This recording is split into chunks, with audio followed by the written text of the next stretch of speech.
So hey guys, welcome to exam news. Welcome to मेरे प्यारे class 10th and 12th students. देखो, बहुत सारे बच्चों के कमेंट्स और इंस्टाग्राम के मैसेजेस के बाद मुझे ये पता चला कि तुम्हारी जो प्रॉब्लम है ना, वो सबसे बड़ी ये है कि बच्चे मुझे मैसेज करते हैं नंबर, अपने नंबर की। सर मेरे इतने आने के चांसेस है, इतने आने के चांसेस है, प्रैक्टिकल में मुझे इतने मिले हैं, ये सिनेरियो टोटल इतना हो रहा है, तो क्या मैं इस सब्जेक्ट में पास हो जाऊंगा? तो मैंने वो पूरा वीडियो, पूरा मैसेजेस जो आप लोगों के हैं, वो पूरे मैसेजेस देखे।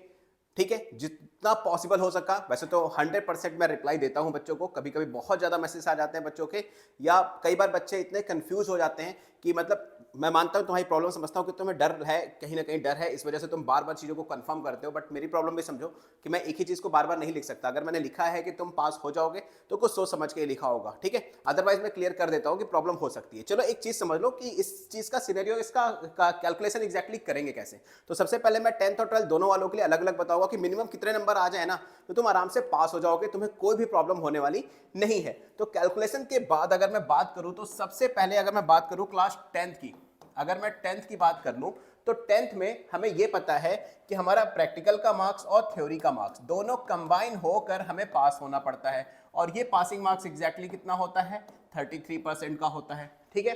तो दोनों मिलाकर हमें पास होना है। 33% थ्योरी और प्रैक्टिकल मिलाकर पास होना है। अब इन जनरल अगर देखा जाए तो प्रैक्टिकल में नॉर्मल टू नॉर्मल सारे बच्चों को 20 मिल ही जाता है, या फिर 17 से 20 के बीच में मिल जाता है। तो मैं मान लेता हूं कि तुम्हें 20 मिले। अब कैलकुलेशन समझना, तुम्हें चाहिए टोटल 33%, यानी टोटल कितने मार्क्स चाहिए?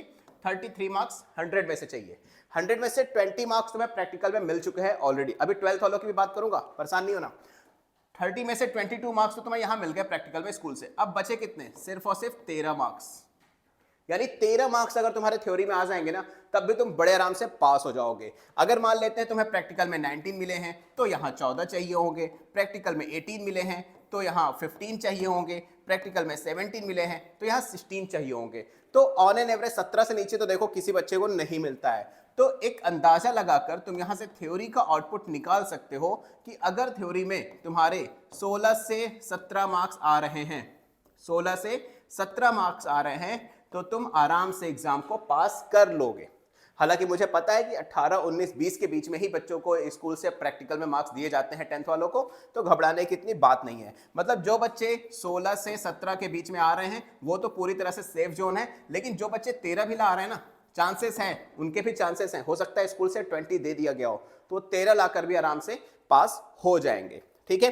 तो लेकिन 16 से 17 वाले बिल्कुल सेफ जोन में, बिल्कुल सेफ जोन में, जिनको कोई भी प्रॉब्लम नहीं होने वाली है, वो आराम से पास हो जाएंगे। मेरी इस बात को लिख के रख लो कि अगर तुम्हारे 16 से 17 नंबर बन रहे हैं क्लास 10th में किसी भी सब्जेक्ट में, तो तुम पास हो, बिल्कुल भी घबराने की जरूरत नहीं है उस केस में, ठीक है। चलो आते हैं 12th वाले बच्चों के ऊपर। 12th वालों के लिए थोड़ा सा दिक्कत यहां क्या हो जाता है कि उनको थ्योरी में सेपरेट और प्रैक्टिकल में अलग पास होना पड़ता है, ठीक है।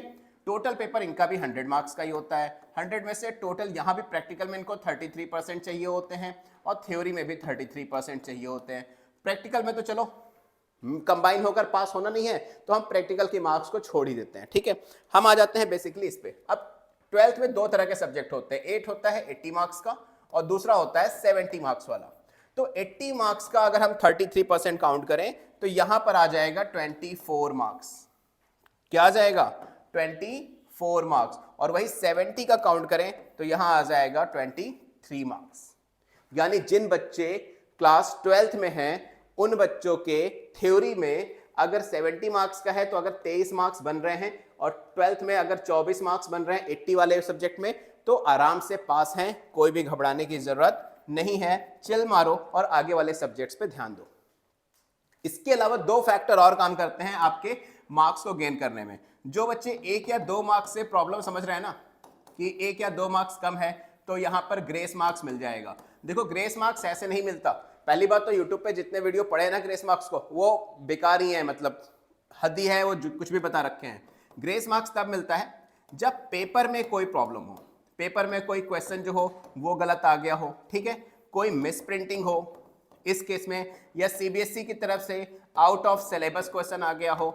इन तीनों केसेस में आपको ग्रेस मार्क्स मिलते हैं, और ये ग्रेस मार्क्स भी मिलता है 1 से 7 मार्क्स के बीच में। कुछ लोग बता रहे हैं 15-15 मार्क्स मिल जाता है। भाई इतना तो गलती नहीं करती। 70-80 मार्क्स के पेपर में 15 नंबर का सीबीएसई गलत दे देगी। एक्सपर्ट्स बैठे हैं वहां पे, बेवकूफ नहीं बैठे हैं जो आप लोग बता रहे हो कि 15-15 मार्क्स ग्रेस मिल रहे हैं। ऐसा कुछ नहीं होता, ये सब मिसगाइड किया जा रहा है बच्चों तुम लोगों को। सिंपल सी बात है।